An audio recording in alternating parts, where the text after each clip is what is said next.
जी शांति दी। All right, thank you. तो सबसे पहले तो सभी मेरे दोस्तों का, हमारा अल्कोहलिक परिवार के सभी सदस्यों का बहुत बहुत धन्यवाद कि आप लोगों ने मुझे याद किया और मुझे यहाँ बुलाया। खासकर सुधीर भैया, हमेशा जब मैं यहाँ आती हूँ तो मेरी ईगो बहुत बूस्ट होती है, क्योंकि सुधीर भैया हमेशा मुझे थोड़ा सा बढ़ा चढ़ा के ही बता देते हैं, और फिर मुझे लगता है कि अब मुझे एक्सपेक्टेशन सेट हो गई है तो मुझे भी कुछ करना चाहिए, तो मेरा जोश भी बढ़ता है। तो thank you serenity group, thank you Sudeep भैया पर्सनली। मेरा नाम शांति है और मैं एक अल्कोहलिक हूँ। मैं as I introduced myself in the, as it was said in the pamphlet, मेरे को सोब्राइटी का वरदान मिला था, जो था कि it was on the 26th of April। कुछ ही दिनों में 20 दिनों में मेरा 13वां कंप्लीट बर्थडे आ रहा है। और ये जो भगवान की देन है, इसे मैं बहुत लाइटली नहीं लेती हूँ। हालांकि लाइफ के बहुत सारे चीजें चल रही हैं साथ में, और एए की मीटिंग्स में बहुत ज्यादा नहीं कर पाती हूँ because of my over involvement in work, और या फिर मेरा दूसरा जो प्राइमरी प्रोग्राम है वो भी इसी सब्जेक्ट से रिलेटेड है, adult children of alcoholics and dysfunctional families. तो जो लोग उन परिवारों में बड़ा होते हैं जहाँ पे अल्कोहलिज्म रहा है, अ, उनकी समस्याएं लगभग शराबियों के जैसी ही होती हैं, पर थोड़ी सी अलग। एनीवे, तो कल तक की आपकी जो जर्नी रही है फर्स्ट स्टेप प्रेयर में, आप लोगों ने शायद मिलके फर्स्ट स्टेप की प्रेयर भी बोली होगी, बिकॉज जैसे सुधीर भैया ने कहा कि पहले दो कदम निश्चय करने के कदम है। ये कदम एक्शन के कदम नहीं है जितना डिसीजन लेने के कदम है।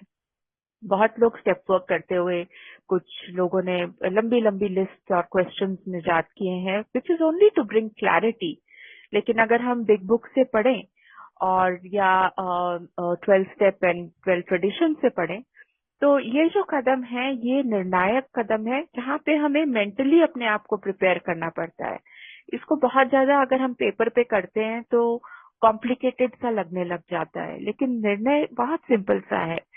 पहला स्टेप में हमने देखा कि मुझे लगा कि मुझे अपनी पावरलेसनेस एडमिट करनी है, और पावरलेसनेस है तभी तो मैं एए में आई हूँ ना। सब कुछ ट्राई करने के बाद मंदिर चली गई, रिहैब चली गई, खुद से ट्राई कर लिया, चेंज करके अपना विस्की की जगह रम पी ली, या फिर किसी अलग अलग प्रकार के सेटिंग्स में पी के देख लिया, कहीं से बंद नहीं हुआ, तभी तो मैं एए में हूँ। तो पावरलेसनेस का तो मुझे बहुत अच्छा खुलासा है।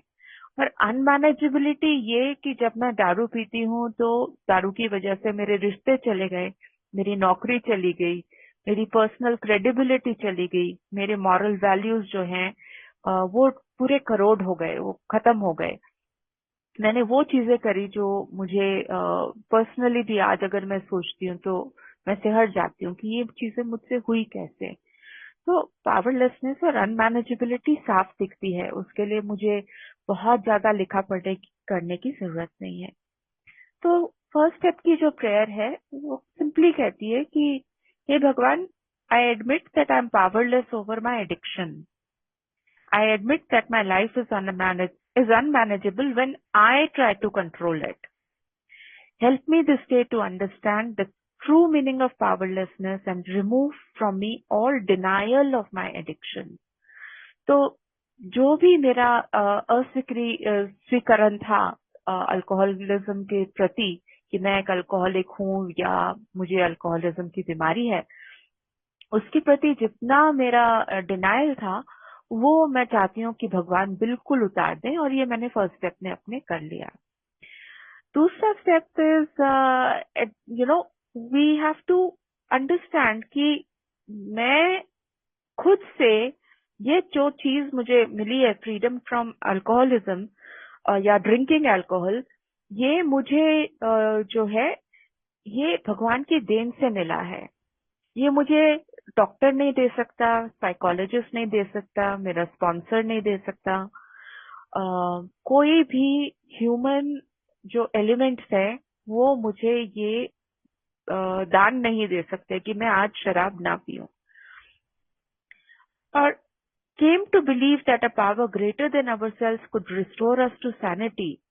तो थोड़ा सा ये मानना भी जरूरी होता है, डिनायल ऑफ टुवर्ड्स अल्कोहलिज्म के साथ साथ डिनायल की भाई मैं अगर दारू पीना छोड़ दूं तो मेरी जो सोच है वो सही हो जाएगी। यही चीज पहले मैंने करी। मुझे लगा कि अभी 26 अप्रैल को दारू छूट गई, 25 को लास्ट पी थी, अब 26 से मैं सोबर हूँ, और जब सोबर रहना शुरू कर दिया उसी के साथ साथ थोड़ा सा ओवर कॉन्फिडेंस अंदर आने लग गया कि अरे अब तो मैं शराब नहीं पी रही हूँ, अब मुझे क्या प्रॉब्लम है। तो मुझे शराब पीने की कोई लग ही नहीं रहा कि मुझे पीनी पड़ेगी, because that was the extent of the freedom that I had कि एक बार छोड़ने के बाद जो पड़ी हुई थी दारू घर में वो मैंने स्टैंड बाय पे भी नहीं रखी। आई थिंक एक हफ्ते के अंदर अंदर जितनी घर में दारू छुपा छुपा के रखी थी, कहीं बाथरूम की सीलिंग में, अलमारी के पीछे, किचन में किसी डब्बे में, जितनी दारू थी सारी मैंने निकाल के फेंक दी थी। तो अब ये गुमान होने लग गया मुझे कि भाई अब तो चीजें सीधी हो जाएंगी, और हो भी रही थी। धीरे धीरे एपिटाइट वापस आई तो खाना बनाना और खाना दोनों अच्छा लगने लगा। जब होश में रहने लगी तो जब लोग फोन करते थे तो बात भी ठीक होने लगी, और ये लगने लगा कि हाँ जिंदगी अब सही ट्रैक पे जा रही है। तब भी मुझे एंटी डिप्रेसेंट, एंटी क्रेविंग की दवाइयां लेनी पड़ती थी, और 2-3 महीने में वो दवाइयां भी सब बंद हो गई क्योंकि इतना कॉन्फिडेंस आ गया था कि अब मैं दवाई नहीं पीऊंगी। मुझे ये नहीं समझ में आया था कि ये इज्म मेरे अंदर है, आई मी माई सेल्फ की जो बीमारी है, कि आई मेंटोर माई सेल्फ, और जो हमारा इज्म होता है वो मुझ में थी, ये मुझे समझ नहीं आ रहा था। और मुझे लगा दोबारा मुझे अपनी नौकरी मिल जाएगी, अभी कोशिश करती हूँ, हाथ पैर मारती हूँ, तो कहीं जाकर के दोबारा से vice president of something something बन जाऊंगी। मुझे लगा रिश्तों में एकदम सीधे होने लग जाएंगे, अब लोग मुझसे उसी तरह बात करेंगे जैसे पहले करते थे, उसी सम्मान के साथ और उसी लेवल पे, और जो मुझे दुत्कारते थे, जो मेरा जो जो मुझसे बात नहीं करते थे, वो दोस्त वापस आ जाएंगे। लेकिन 1 साल के अंदर अंदर मैंने देखा कि दोस्ती जो थी वो लेन देन की दोस्ती थी। जितने दोस्त थे कोई खड़ा होने नहीं आया, किसी ने मुझे आके नौकरी नहीं दी वापस से। जिसने पैसे उधार लिए थे वो पैसे लेके भाग गया, और जिन्होंने दोस्ती जताई थी कि तुम तो हमारी बेस्ट फ्रेंड हो, हम और रोज हम बात करते थे, वो वाले दोस्त सारे डिसअपियर हो गए, वापस ही ना आए।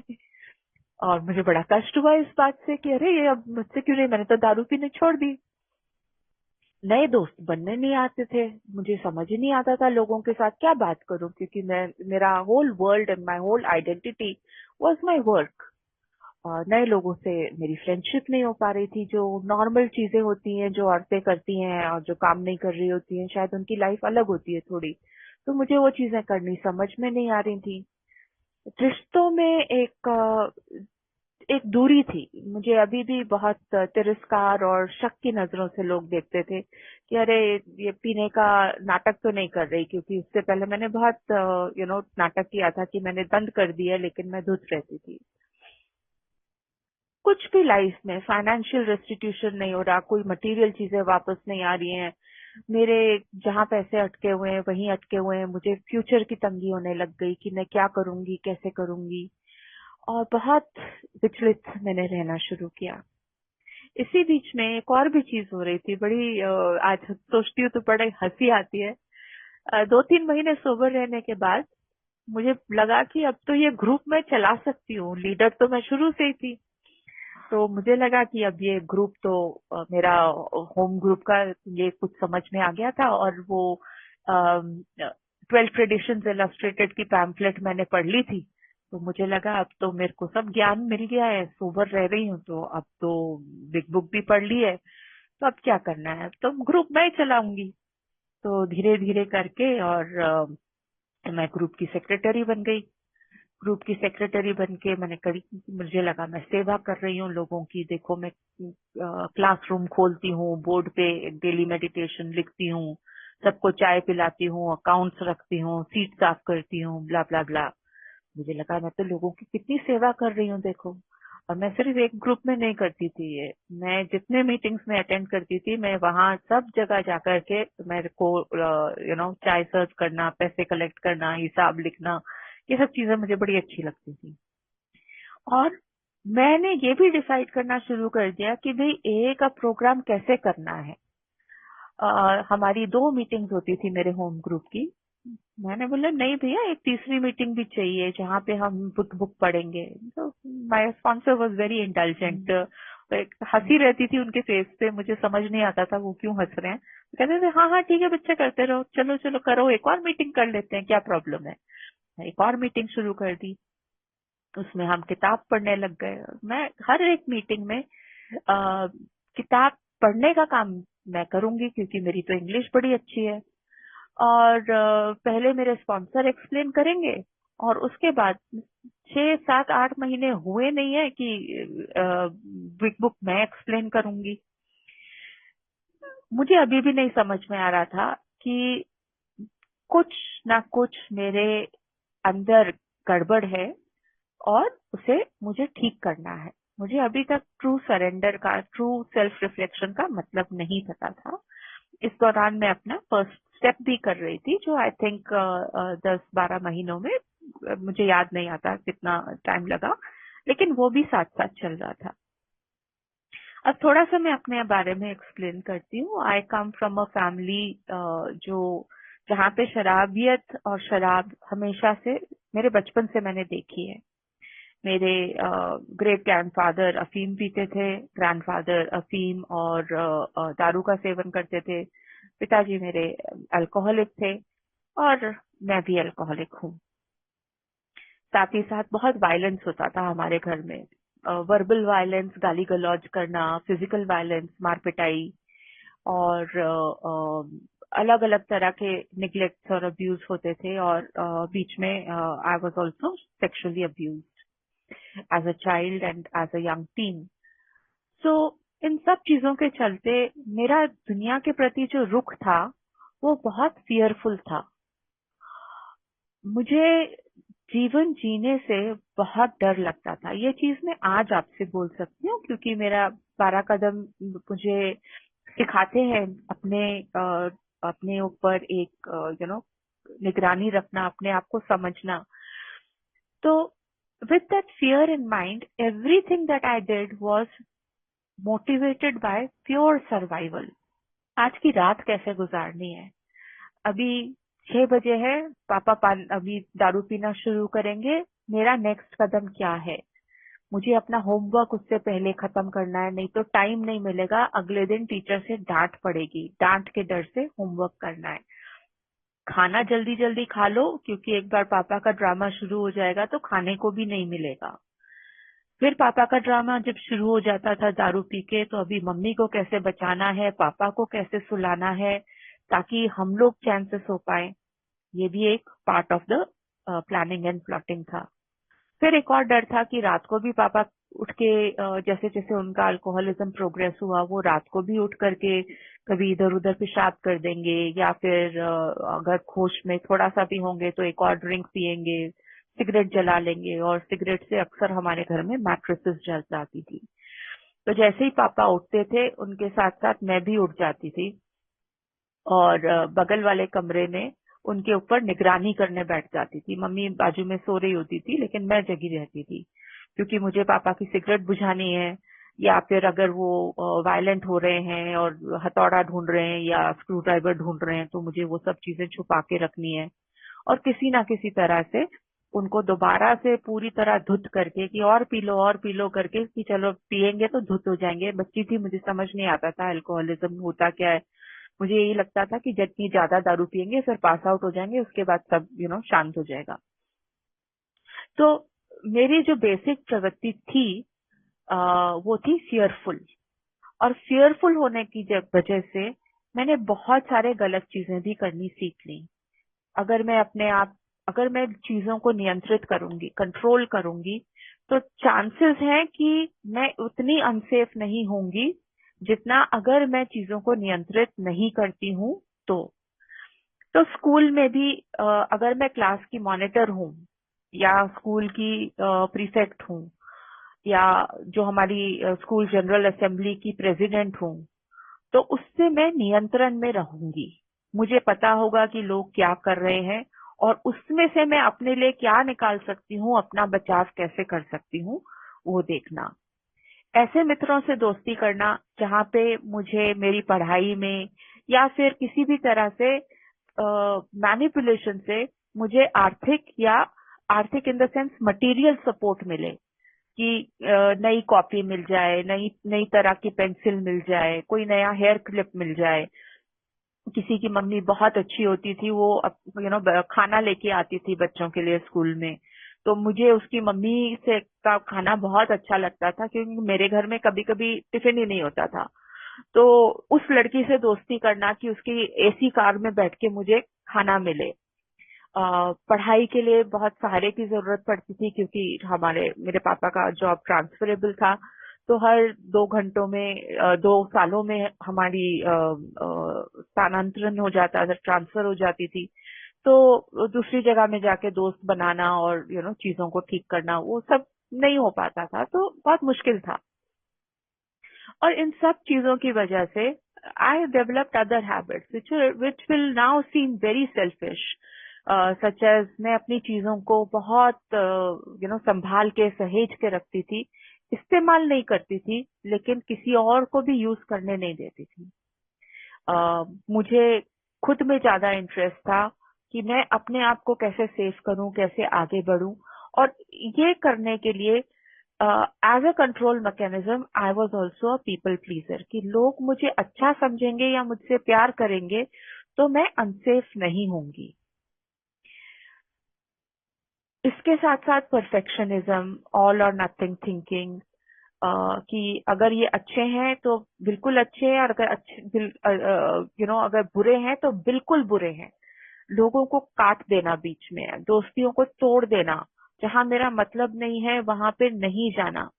ये सब चीजें जो बाद में चल के सेल्फिशनेस का जिन्होंने रूप धारण किया और सेल्फ सेंटर्डनेस का रूप धारण किया, ये सब एक अल्कोहलिक परिवार में, एक अल्कोहलिक और एक फादर के साथ, एक को डिपेंडेंट एंड अल्कोहलिक मदर के साथ जीने की वजह से जो एक बच्चे के अंदर परिवर्तन आता है, ये वो परिवर्तन था मेरी सोच में।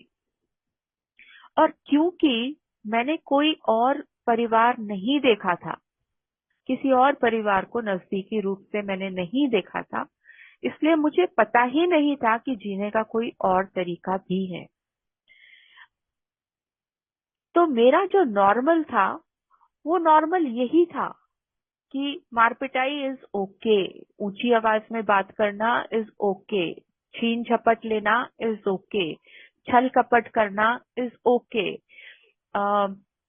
अपने बारे में सोच के अपने आप को सेफ रखना इज ओके। दूसरे को पीपल प्लीजिंग से या किसी भी तरह से उनका मनुहार करके उनको मना के रखना इज ओके।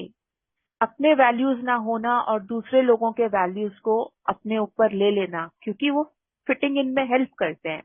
अगर मेरी वैल्यू नहीं है, अगर संस्कार नहीं है कि मान लीजिए किसी तीज त्योहार पे हमारे यहाँ नॉनवेज नहीं खाया जाता, या अगर हम किसी प्रकार का बंदिश रखते हैं, लेकिन जिस मित्र के घर गई हूँ वहां पे ऐसी कोई बंदिश नहीं है, तो वो फिट इन करने के लिए मैं अपने वैल्यूज को छोड़ के उनके वैल्यूज अपना लूंगी। तो इससे एक सेल्फ इमेज भी नहीं बनती कि मैं क्या हूँ, कौन हूँ, मेरे क्या वैल्यू सिस्टम्स हैं, मैं किन चीज पे विश्वास करती हूँ, ये सब मुझे पता नहीं था। यही मेरा नॉर्मल था, मुझे लगता था सारी दुनिया ऐसे ही चलती है। और this is the core of my insanity. सारी दुनिया ऐसी नहीं होती। ये सिर्फ जो अ, अ, जो लत के जो एडिक्शन के जो फैमिलीज होते हैं, जहाँ पे या सब्सटेंस एडिक्शन है जैसे कि ड्रग्स हैं, दारू है, बिहेवियर एडिक्शन है जहाँ जैसे कि बहुत ज्यादा गुस्सा करना, मार पिटाई करना, बहुत ही डिसिप्लिन के साथ रहना, अगर डिसिप्लिन ना फॉलो हो तो मार पिटाई करना, या फिर किसी के पॉर्न एडिक्शन है, किसी को ज्यादा ही बीमार रहने की आदत है, बीमारी नहीं भी होती तो भी लगता है कि बीमार है, या फिर गैम्बलिंग की लत है जिस घर में, even things like normal things like जिस बच्चे ने बचपन से अपने माता या पिता को कैंसर ग्रस्त या किसी बीमारी से जूझते हुए ही देखा हो, उन सभी घरों में जो बच्चे हैं वो एक अलग सोच डेवलप कर लेते हैं, और उनमें से एक मैं थी। मेरे घर में भीषण बीमारी नहीं थी जैसे cancer, but yes, my aunt, my father's younger sister, मेरी सबसे छोटी बुआ थी, she died at the age of 33 with cancer, और उनके कैंसर ट्रीटमेंट में उनके हस्बैंड ने उनको छोड़ दिया। she had breast cancer, and at the age of 28 with 3 children, her husband abandoned her, and my family took over the care of, my father being the eldest brother, he took over the care of my बुआ जी। और उन बुआ जी को देखने के लिए उनको Tata institute, Tata hospital Bombay में ट्रीट किया जा रहा था। उनको देखने के लिए, उनका ट्रीटमेंट कराने के लिए कभी मम्मी भाग के जाते थे, हम बच्चे अलग अकेले घर पे रह रहे हैं पिताजी के साथ में, कभी पापा जा रहे हैं और हम मम्मी के साथ में रह रहे हैं, और ये 3-3, 4-4, 6-6 महीने ऐसे चलता था जब ट्रीटमेंट के लिए, उनकी बुआ जी की ट्रीटमेंट के लिए। और फिर सडनली उनकी जब कैंसर की वजह से ही उनकी अकाल मृत्यु हो गई, तो और बहुत सारी समस्याएं आई हमारे फैमिली में। सो द आइडिया इज कि इस क्राइसिस में रहते हुए एक सेन सोच, एक संयमित सोच,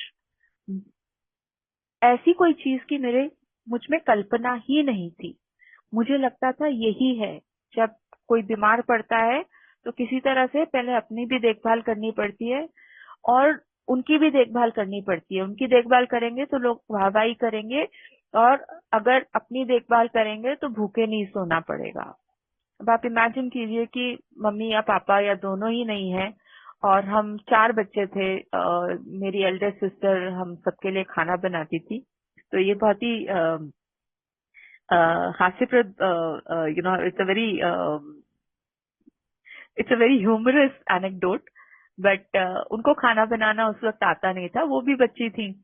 तो एक कुकर में खिचड़ी बनती थी, उसी कुकर में दाल डाल दी, चावल डाल दिए, उसी के अंदर डाल दिया, सब्जियां डाल दी इंक्लूडिंग करेला, और अगर किसी को बुखार है तो 2 एस्पिरिन की गोली भी उसी के अंदर डाल दी जाती थी, और वो हम दही के साथ में खा लेते थे। और दही नहीं भी होता था उस वक्त, पैकेट दही नहीं मिलता था, तो कुछ अचार वचार लगा करके हम खा लेते थे।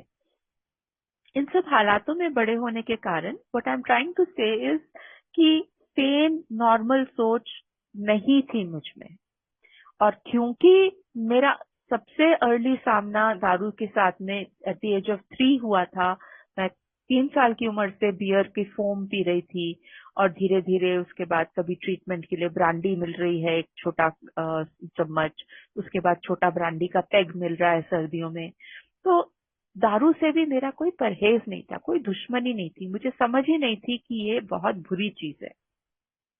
तो इन हालातों में अभी फ्लैश फॉरवर्ड करते हैं, तो here I am sober now, and I am thinking कि भाई देखो, मैं तो इतने अच्छे परिवार से आती हूँ, हम लोग एक क्षत्रिय फैमिली है जो जहाँ जो किसान भी हैं, साथ में देश के लिए फाइट करते हैं, पापा इतने पढ़े लिखे थे, मम्मी इतनी देखो मेरी अच्छी हैं, और सब वेल सेटल्ड है।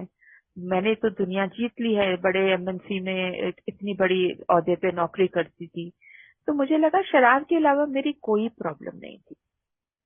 ये सिर्फ जब मैंने अपने स्पॉन्सर के साथ अपना 4th स्टेप करना शुरू किया, तब मुझे समझ में आने लगा धीरे धीरे कि सारी दुनिया ऐसे नहीं सोचती। परिवार जो जहाँ पे अल्कोहलिज्म या एडिक्शन नहीं होती है, उनका रिदम अलग होता है, उनका बोलचाल का तरीका अलग होता है। मुझे लगता था जो परिवार बहुत ज्यादा पूजा पाठ करते हैं, जिनके बहुत नियम होते हैं, वो तो बड़े पिछड़े हुए परिवार हैं, ये क्या भगवान के चक्करों में पड़े हुए हैं। इतना दकियानूसी उनका ये है कि अ, हमें ऐसे नहीं करना, वैसे नहीं करना। जो लोग सॉफ्टली बात करते थे, जिनकी लैंग्वेज में सभ्यता झलकती थी, मुझे लगता था ये कैसे लोग हैं, इतने सिमटे हुए हैं, इनको कोई ओपन माइंडेडनेस नहीं है। देखो ये नॉर्मल जैसे हम लोग बात करते हैं, थोड़ा सा गाली गलौज, थोड़ा हंसी मजाक, ये सब चीजें मुझे लगता था कि यही बहुत ज्यादा सभ्यता की निशानी है। सीधे साधे लोग तो मुझे पसंद ही नहीं आते थे। तो जब मुझे समझ में आने लगा कि अरे ये मैं क्या कर रही हूँ, मैं ना सिर्फ अपने ग्रुप की सेक्रेटरी हूँ, बट बाकी जगह भी मैं ऐसी सेवा कर रही हूँ और कोई मुझे मना भी नहीं कर रहा ये सेवा करने से। क्योंकि एक तो ए में इंक्लूजन बहुत होता है, दूसरा अवॉइडेंस भी बहुत होता है। अब ये कर रही है तो इसको करने दो ना, हम इसको क्यों मना करें, हम क्यों रिस्पॉन्सिबिलिटी लें। तो फिर स्पॉन्सर ने बोलना शुरू किया कि please give it up, you are going to get into a problem with it. और मैं जो मेरे स्पॉन्सर बोलते थे उस वक्त तक वही करती थी। तो उन्होंने बोला जंप, तो मैंने जंप किया और काफी सारे ग्रुप्स में मैंने ये काम करना बंद कर दिया। जैसे ये काम करना बंद कर दिया तो लोग बोले कि अरे आप तो रिस्पॉन्सिबल ही नहीं हो, आप अपनी ड्यूटीज को श्राइक कर रहे हो। मैंने कहा नहीं भाई, और लोगों को भी करने दीजिए, मुझे क्यों करना है ये। तो अंदर एक सेंस ऑफ गिल्ट रहने लग गया कि अरे मैं काम नहीं कर रही हूँ, मैं कंट्रीब्यूट नहीं कर रही हूँ। और ये गिल्ट जो है, this is combined with shame. Shame तो मुझ में कूट कूट के भरी हुई है, क्योंकि पापा शराब पीते थे, मम्मी भी शराब पीते थे, हमारे घर में मार पिटाई होती है। तो there was a lot of contradictory ideas which were running in my mind. So the first thing I had to do was give up any extra extraneous work which nobody is asking me to do and start trusting my sponsor to tell me when I am ready. By this time I had understood कि वो जो मुझे करने देते हैं ना, वो मेरे रॉक बॉटम में इंटरफियर नहीं कर रहे। अगर मैं उनको ये भी बोलती कि मेरा पीने का मन है, तो मेरे स्पॉन्सर मुझे रोकते नहीं, मुझे कहते तू जा जाके पी के देख ले, जब तेरी बस हो जाएगी ना फिर बताना, फिर तू रेडी हो जाएगी। तो जब मेरा इमोशनल रॉक बॉटम आया, मुझे लगा कि मेरे परिवार वाले मुझे यूज करते हैं, मेरे पैसे के लिए मुझे यूज कर रहे हैं। मुझे लगा कि मुझे नए दोस्त बनाने आते ही नहीं है, क्योंकि मैं इमोशनली और in a friendly and boundaried manner I am not able to connect with people. Either I am serving them और I expect something from them. कि मेरी सोच में बहुत ज्यादा खलल थे। मेरे दिमाग में बहुत आइडियलिज्म था कि दोस्त ऐसा होना चाहिए, माँ बाप ऐसे होने चाहिए, काम ऐसा होना चाहिए।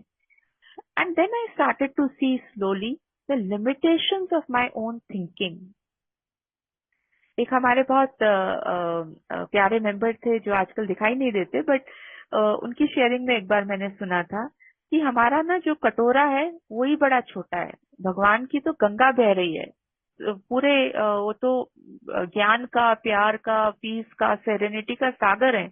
लेकिन हमारा जो, हम जाते हैं ना तो हम अपना 1 लीटर का कटोरा अपनी हाथ की औंजली बना करके चले जाते हैं कि इतनी औंजली में जितना हमारे को मिल जाए ना उतना ही है, क्योंकि उसके ऊपर की सोच ही नहीं थी।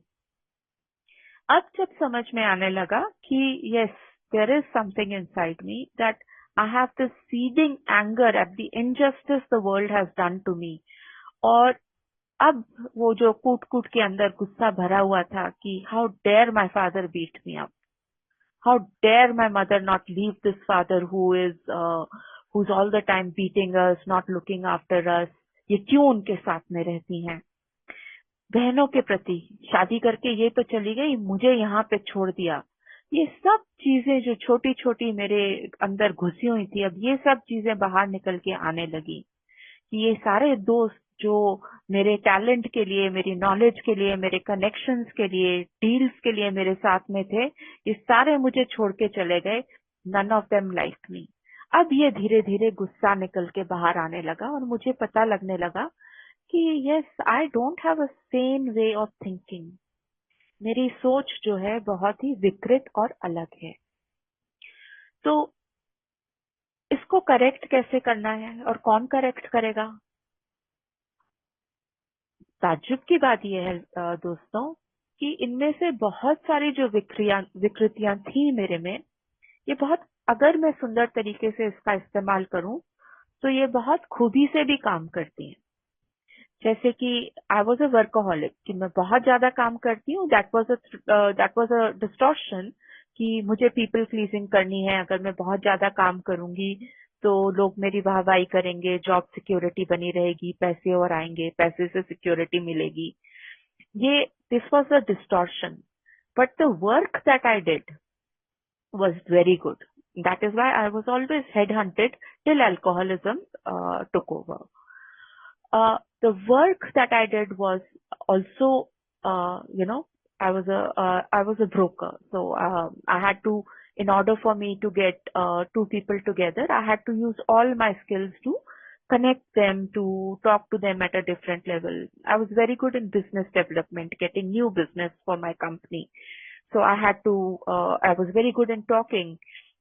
मेरी इंग्लिश बहुत अच्छी थी, तो लोगों से बोलना, और क्योंकि मैं मिलनसार थी और घुल मिल जाती थी दूसरे कल्चर्स में, जैसे मैं बता रही थी कि अपने वैल्यूज को छोड़ के दूसरों की वैल्यूज ले लेना, वो उनको लगता था कि मैं उनके साथ मिश्रित हूँ, वन ऑफ देम हूँ, लेकिन I was still holding my self apart. Holding my self apart was a distortion, but the ability to mix and become one with other people was a very good asset.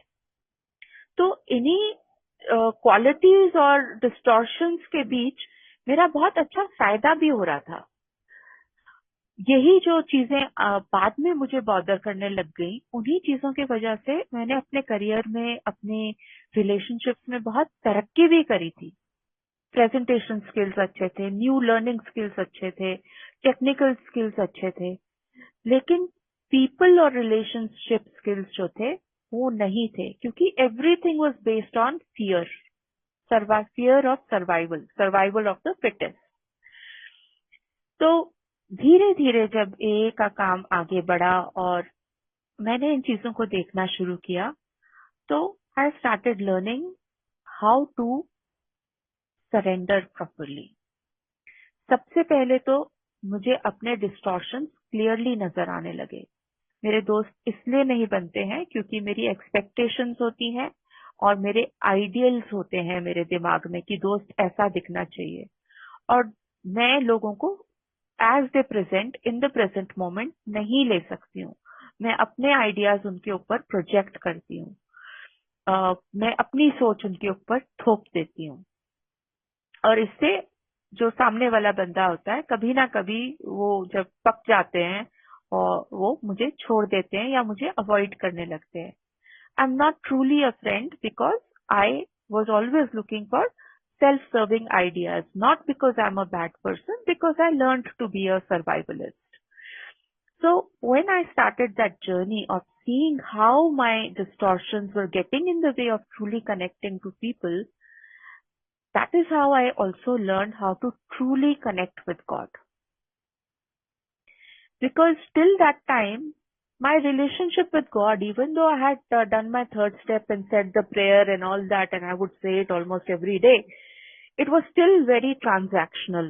I wanted God to take away my distortions so I would look good in front of the people. And when I look good, it made me think कि अब मेरी life आसान हो जाएगी।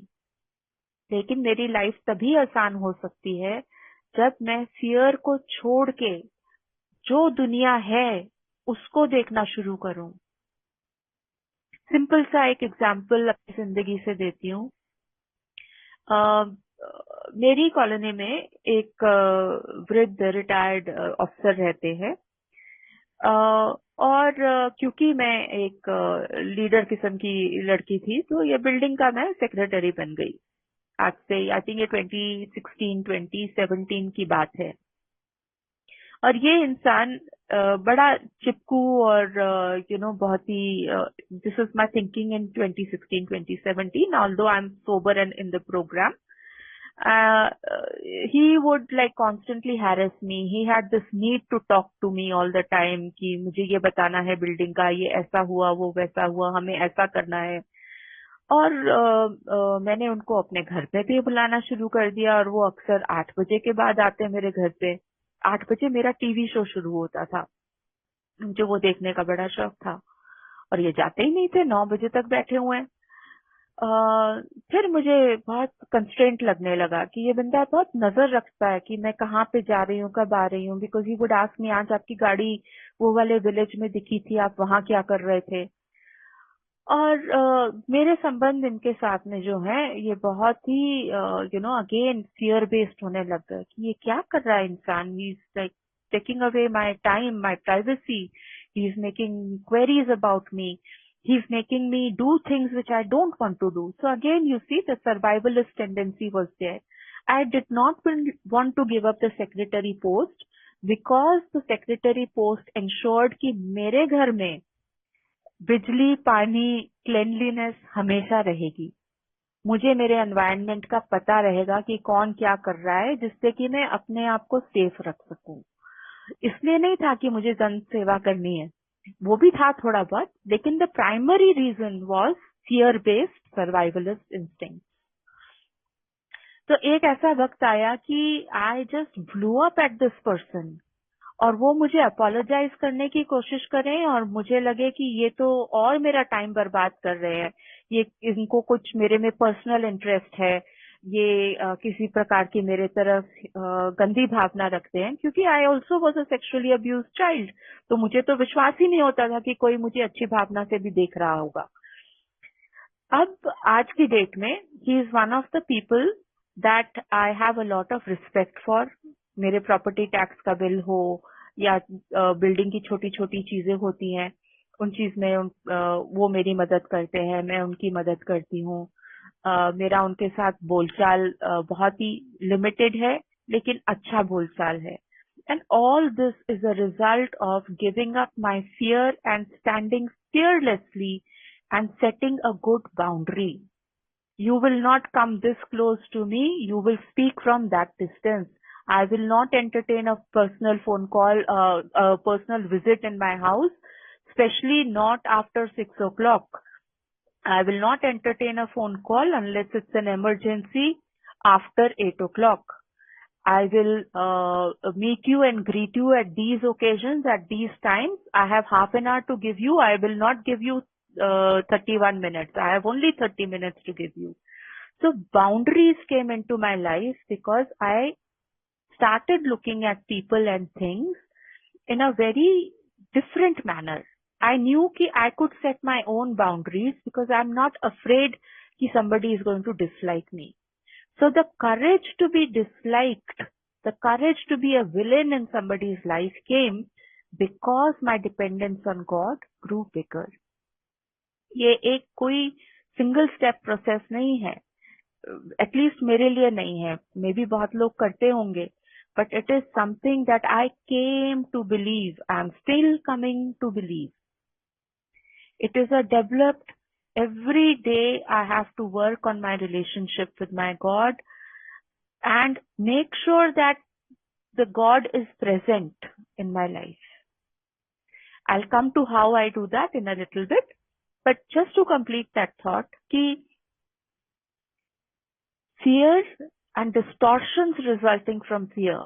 Fear से next thing, मैं जब fear को express नहीं कर पाती हूँ कि hey XYZ, आप इतना जब मेरे घर पे आके आप 2-2 घंटे बैठते हैं तो मुझे डर लगता है आपकी इंटेंशन का, और मेरे पास इतना समय नहीं है आपके साथ स्पेंड करने के लिए।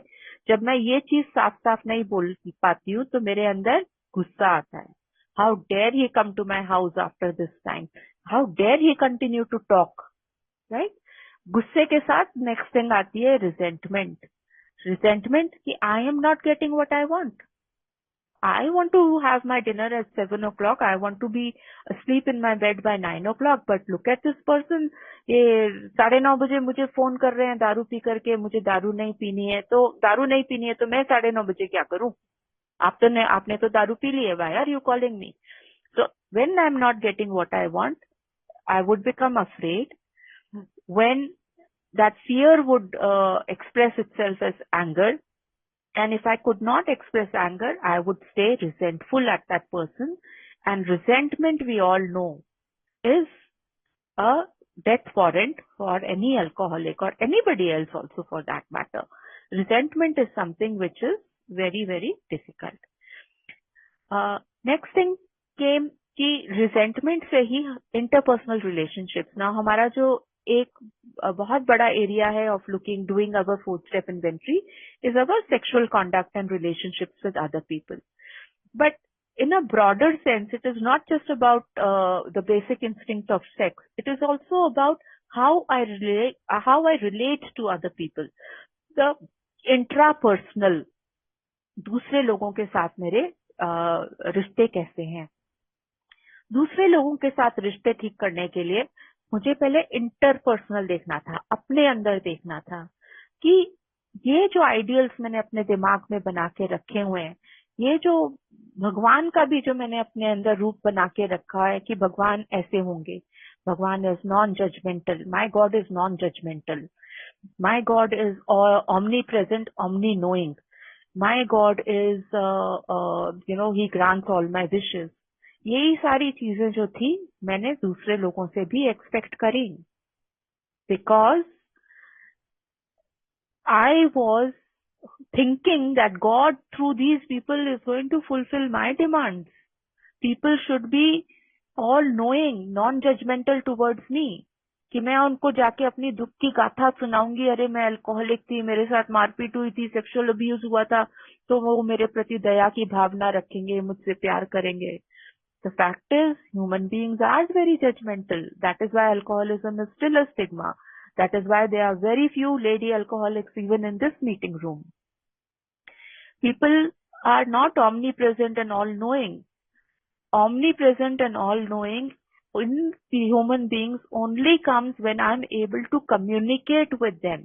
कोई आके मुझे बोलता है शांग्रीला वो वाला ये करना है, इधर कंपोस्ट का मैनेज करो. Shangri-La should be able to hear them out and then say that, hey, I only have 2 hours to spare because I've got something else going on. Is it okay if I come from this time to this time and do the job? The ability to negotiate to get my needs met and be available to other people without stepping on them, without always negating them, that is something I have to learn. I have to learn how to communicate. Because people are not all-knowing and they are not omnipresent and all-knowing. These small things that come are an outcome of understanding people are not God and I am also not God. Because in my own ideal world, I was projecting my ideas about how people should be, and then when they were not turning out to be those human beings, I was holding fear, anger, resentment. अगर fear, anger और resentment बहुत लंबे समय तक continue करता है तो at least मेरे साथ ये होता है कि मुझे डिप्रेशन की बीमारी हो जाती है. डिप्रेशन यानी profound sadness, not a clinical depression की दवाई की जरूरत पड़े, लेकिन मैं एक बहुत उदासीन से स्टेट ऑफ माइंड में चली जाती हूँ. आज मेरी जिंदगी बहुत अलग है because of the work that I have done continuously. Today, God is present in everything that I do. This is also a result of doing another Indian spiritual program. मैं आजकल बहुत काफी समय से मैं गीता भी पढ़ रही हूँ, तो अब मुझे समझ में आता है कि मेरी प्यास भी भगवान है, जो उस प्यास को बुझाने वाला पानी भी भगवान है, जो पी रहा है वो भी भगवान है और जो पानी दे रहा है वो भी भगवान है. भगवान की इच्छा को सुनने का मतलब है जो मुझे करना है उसे मैं बिना किसी स्वार्थ के, बिना किसी भय के, साफ सुंदर सोच के साथ कर पाऊं. अगर मुझे मेरी बहन के साथ मेरा बहुत झगड़ा रहता था because she is a very dominant person, that is what was my thinking. And I am also I'm not a submissive person at all.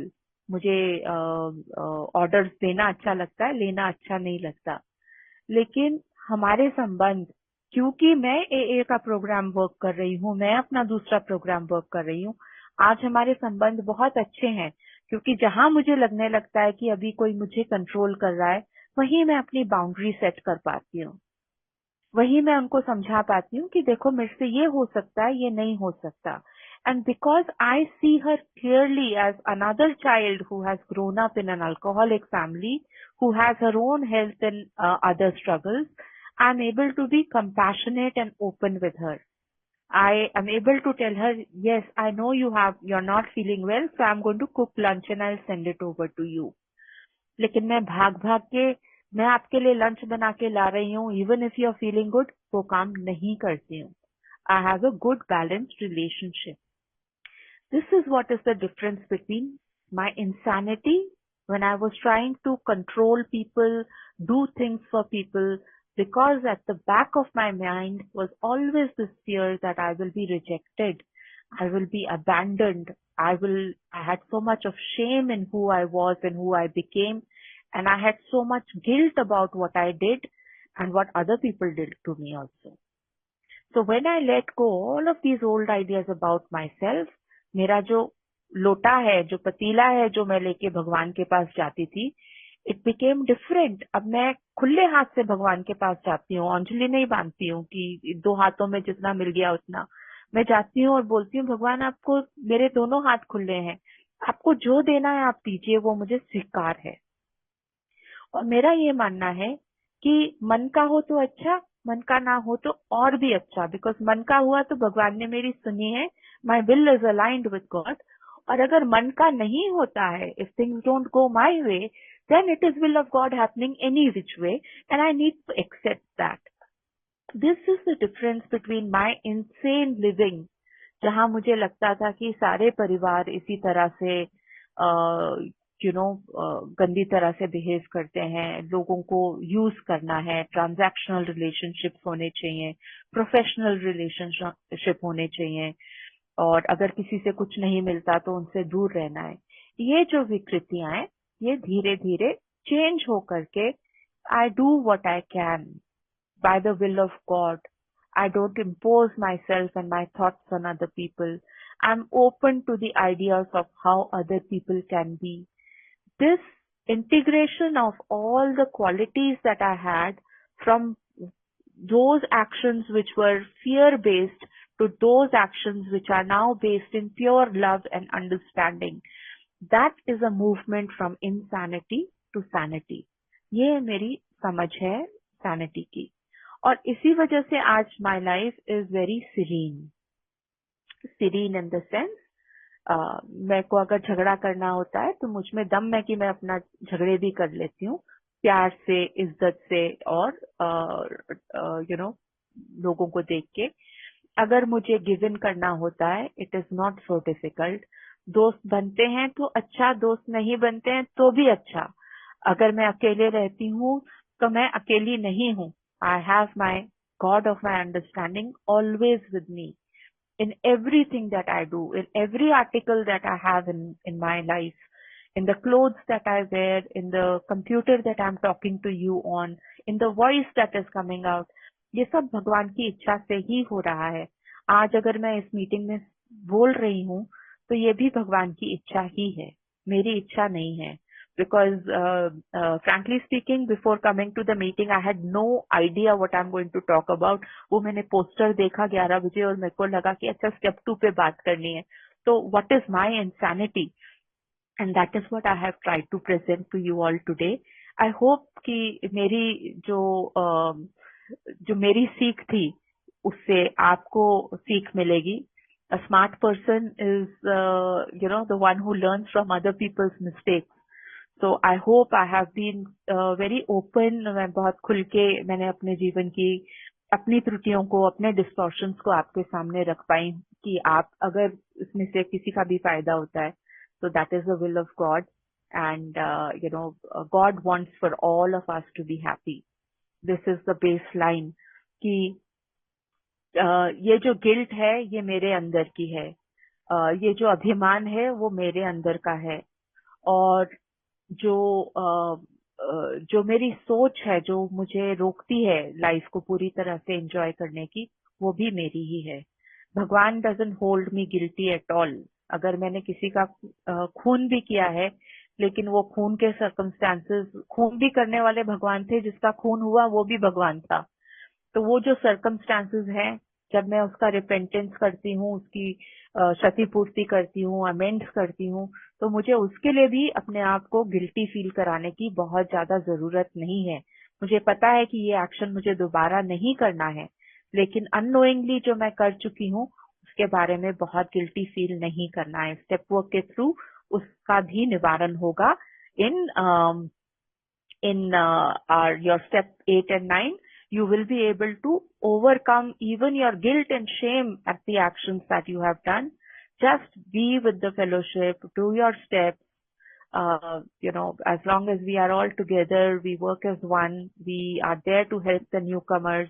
और मेरे जैसे जो जिनकी सोच धीरे धीरे धीरे डेवलप होती है और बेटर होती है, हम सब अगर साथ मिलके काम करें, so we can go really far. We all need to do that for each other and for ourselves. So thank you very much. Thank you Serenity Group. आपने मुझे ये मौका दिया. I hope I have been able to do justice to the second step. It is just a matter of slowly learning to believe in yourself, looking at yourself without distortion, understanding that there is another way to live, there is another way of thinking, and allow God to bring that clarity to your mind without insisting that you are God and you are going to make that change. Thank you.